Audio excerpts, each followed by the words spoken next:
L'idée, c'est de les mettre en situation, de les préparer au métier d'avocat en droit public, afin de pouvoir intégrer au mieux les cabinets dits publicistes. Alors, le spectre du droit public des affaires est large. On essaie de toucher aux fondamentaux, j'allais dire, au contrat, l'urbanisme, l'aménagement, l'environnement et tout ce qui gravite autour de ces piliers. Et donc voilà, je vous disais, mise en situation, ils travaillent sur des dossiers, ils sont interrogés sur des cas pratiques, un petit peu comme s'ils étaient en cabinet. Encore une fois, le spectre est, comme je l'ai dit, est large.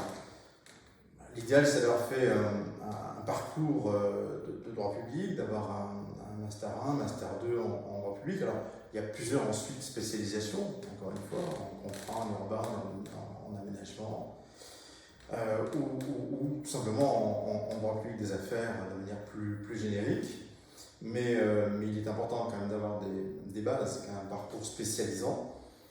Après, il est toujours bien d'avoir plusieurs cordes à son arc et d'avoir un peu de connaissances ou d'appétence en droit des affaires privées, en droit fiscal, voire en finance, c'est toujours un plus.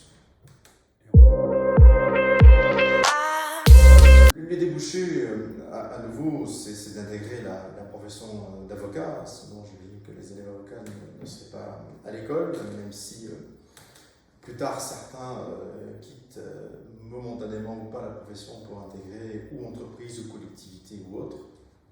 Mais l'idée, c'est donc de pouvoir intégrer des cabinets d'avocats, de devenir collaborateurs, donc en droit public.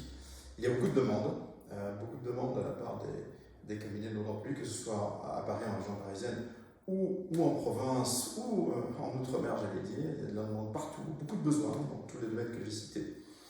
Et donc, je pense que ce parcours tombe à pic, si je puis dire, pour renforcer les chances qui seront celles de ces élèves avocats de pouvoir rapidement trouver une voie professionnelle qui leur convient.